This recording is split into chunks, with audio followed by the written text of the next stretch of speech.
and welcome to another video on everyone's favorite topic, NIL. My name is Peter Schoenthal. I'm the CEO of Athliance. And as we discuss and talk with universities across the country, there's one thing that's become apparent. NIL isn't going anywhere. Everyone wants their student athletes to succeed both on and off the field. That's the whole point of college athletics. But as we speak with universities and as I go around the country, one of the questions I've started to be asked is, can NIL create financial advantages for my university that isn't on the Power 5 level? And the answer is actually yes. And today we're going to discuss how we can use NIL to actually drive enrollment to universities and create additional revenue streams so you can use it to your advantage while also helping your student athletes. Now, most schools on the FCS, D2, and D3 level have yet to embrace NIL. I think only 15 to 20% of schools even have a solution in place for their university or their student athletes. And to be honest with you, I understand why. There's so many other things going on. There's so many pressing issues that you have to deal with. NIL isn't on the forefront. But if we can use it as a way to actually create an advantage and drive revenue to a university, it could be something that's used as a tool to actually help in your day-to-day. But why aren't you embracing NIL? Let's be honest, you're still recovering from COVID and the financial hardships it created. College athletics is changing right before our eyes, and problems are coming in every day, and you need to handle them as they come in. And name, image, and likeness right now might not be a day-to-day problem for you. And the last thing, everything in the media is directed towards Power 5 schools and the Wild West that is happening. I actually hate the phrase NIL. Because we have this weird and wacky phrase, and there's been a lack of enforcement and the legislation has been slow to come with it, everyone thinks it's something that it's not. All that name, image, and likeness is an athlete's ability to market themselves and publicize themselves for financial gain. Nothing more and nothing less. And one of the things that we've realized is NIL is for every athlete. And we're going to talk about how every athlete can make $1,000 a month using NIL. But that talk today isn't for your athletes. It's actually for your coaches and your administrators, because that is what's going to help create that advantage, knowing how to speak about NIL and paint that picture for recruits and other athletes. And that is a great transition into the first way we can create revenue at universities. NIL can be used as a way to drive enrollment. We mentioned earlier that only 15 to 20% of schools on the FCS, D2, and D3 level are embracing NIL. Yet we all know it's here to stay. So how can we be able to go into a recruit's living room or when they come on campus and paint a picture that we are going to help you with name, image, and likeness off of the field so you can have a better experience, not only while you're in college, the 4 years you're there, but the 40 years after. And the reason I'm talking about this today is because I know that you've been dealing with this currently. Recruits, transfers, and their parents are becoming more and more familiar with NIL. You're probably getting many more questions from recruits and transfers about NIL than you are your current athletes. And so if you can have a baseline conversation about name, image, and likeness, and you have a solution in place, and you can be able to talk to them about how you're going to help, you are 98% ahead of your competition, because 98% of individuals cannot speak and have a conversation about NIL. And that's not your fault. Most of the people that are watching this video don't have the ability to spend $75,000 to $100,000 on a director of NIL. We just went over how you have all of these things you're trying to keep up with. You don't have the time and the bandwidth to stay up on all of the emerging trends and all the things that are out there for these student athletes. It's my job to do that. That's why I'm doing this call today, right? My job is actually in name, image, and likeness. So I wanted to be able to have this conversation and talk to coaches and administrators about how you can have the baseline knowledge to look like the smartest person in the room and create that advantage where parents and athletes are going to want to go to your school, which again is going to increase enrollment and drive revenue to your university.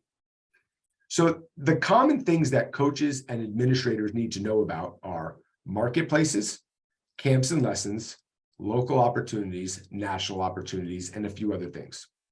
If we can show a legitimate path to $1,000 a month, which I'm going to show you on this call, and you can sound like you know, and you actually do know all of these things, it's going to create an advantage because student athletes are going to want to come to your university when things are tight.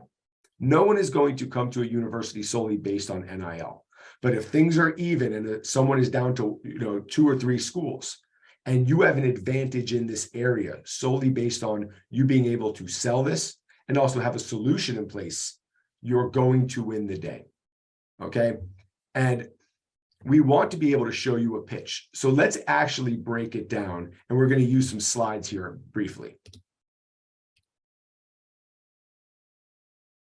So the first thing when student athletes come and talk to you, and let's go to full screen mode, they're confused, right? Not a lot of people know what's out there. And we have a phrase that's called confusion leads to inaction. If you know what's out there and you can remove that confusion and give clarity, you can lead athletes to getting into this space and creating action. And when they create action, we believe, and we are seeing with the data, that every student athlete can make $1,000 a month. If you know what you're doing, you're willing to get creative and put a little work into it. So let's act as if I'm in the room with a recruit. How can I help your son or daughter, and how can I help you succeed in this space? It's the knowledge that matters. If you come to our university, we have a solution in place where you're going to be able to earn this $1,000 a month if you know what you're doing, which we're going to teach you how to do, but you're willing to put in a little bit of work and get creative. The first thing is marketplaces. You have marketplaces like Icon Source, Matchpoint Connection, 2Yay via Barstool Sports, Market Price, No Cap. There's all these avenues out there. By spending 10-15 minutes a night and creating a profile on these platforms, you'll be able to find $200-300 worth of deals a month, whether it's in swag, cash, or goods. Right now, you're showing the athletes that you know about these marketplaces, you know about these areas where they can go on and the athlete can connect with brands and get deals. Step one, right? So it's about having this knowledge. Part 2, local businesses. Being able to talk to athletes about how at our university, we have a big community because we're maybe a big fish in a small pond, or the other way, which is a small fish in a big pond. Both create advantages. Reaching out to the local restaurants, reaching out to the local businesses. My name is so-and-so. I play such and such sport. I would like to get involved in name, image, and likeness. Your business is my favorite business in the, by campus. I'd like to promote your business and get other, students to come to you. And in exchange, would you be willing to pay me so? Would you be willing to give me free meals? Would you be able to give me free services such as an oil change, right? These are all examples of ways you can talk to your athletes, but we can get even deeper. The smaller the business, the more mom and pop the business, okay? The more specific you have to be in your ask. The bigger the business, the more broad you can be. But being able to speak on that, even if very small, and just having a general overview of what I'm talking about, you are 98% ahead of your competition, which is going to create an advantage. So let's break it down. Marketplaces, let's say you're able to get $200 a month there. And local businesses, you're able to get $150 to $200 a month there. Let's say that's $400, right? That's putting in 10-15 minutes of work a night, reaching out to people with messages, going on these marketplaces. Camps and lessons, that's the next piece. These student athletes need to understand that every parent in the country wants their kid to be them. Let's say that again. Every parent in the country whose child plays their sport wants their child to be your student athlete. Everyone wants their child to go play college sports, and your student athletes are doing it. So if I'm a volleyball player and in the off season, I have an hour once a week. If I can do lessons and charge $50 a person and get 4 girls to come for a lesson for an hour and do 2-on-2 work, do some drills, and I charge $50 an hour, that's $200 for that hour. 4 girls, $50 a kid, right? $200 an hour. Do that once a week, that's $800 right there. Now add that to the $400 we just got with the marketplaces and the reaching out to businesses, and you've shown a legitimate path to $1,200 a month with very little work, right? But you're showing these athletes how name, image, and likeness is for them. You're showing them that you have the ability to know what's going on, and you're going to be able to have these conversations that no one else is able to do, which is going to create separation and an advantage for you. And it's not that much information, but you're going to sound like the smartest person in the room. But here's one of the other kickers that nobody talks about. Name, image, and likeness has nothing to do with the 4 years you're in school, but the 40 years after. And we know that when you are recruiting, that's what you sell. Come to our university. This is not a 4-year decision. It's a lifetime decision. And how can you use NIL as a part of that? Even if you're making $1,000 a month, we know that that's big time money, but let's talk about the impact it can have on your life. You see, when you leave college, if you don't go pro, which 99.9% of athletes won't, you're going to go get a job. Or even if you do go pro, at some point, you're probably going to need a job after. And this is what you're going to be told. We love college athletes.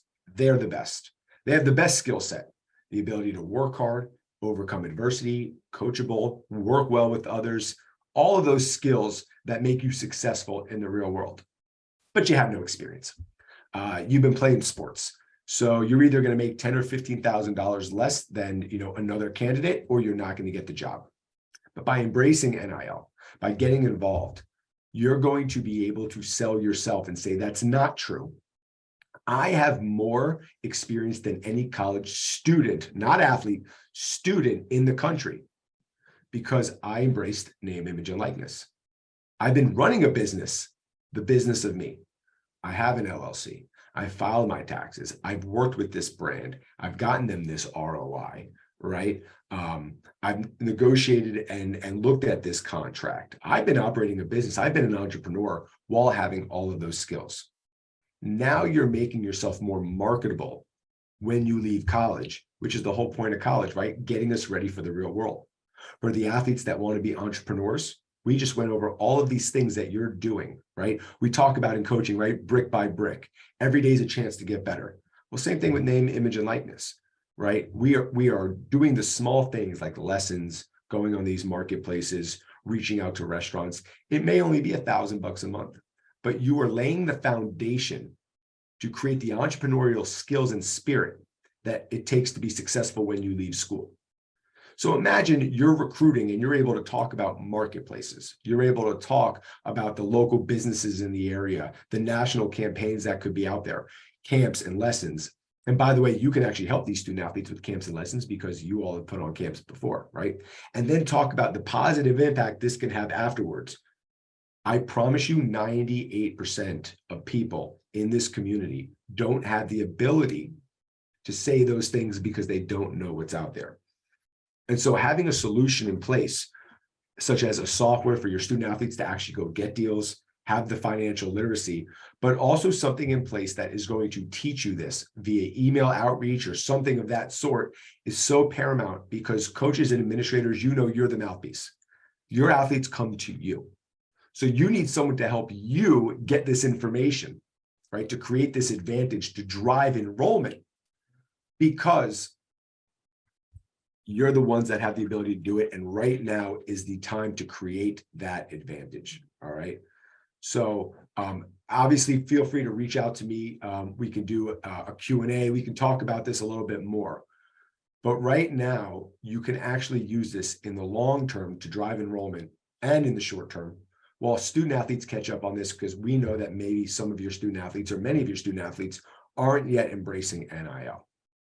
So that's one revenue stream.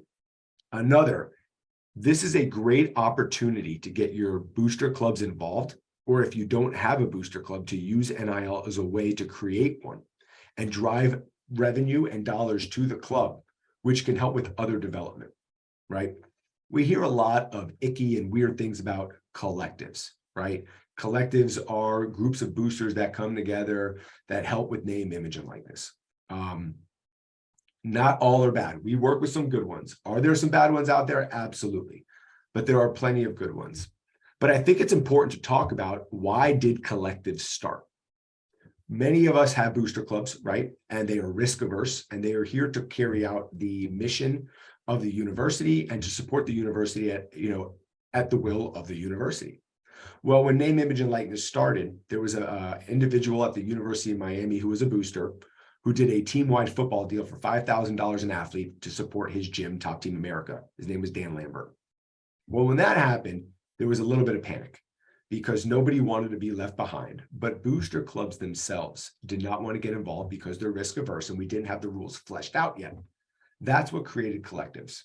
Well, about 2 months ago, the NIL working group for the NCAA came out with further legislation. And among a few issues, they actually gave credence and the ability to outside entities to get involved in NIL, i.e. collectives. Well, now that that's been given the legal thumbs up, I can see NIL coming back to booster clubs, because schools need to make sure that outside actors, are doing the right thing and not getting schools in trouble. And you're only going to promote groups, because schools can now promote these groups, if you are assured of that. That's a booster club.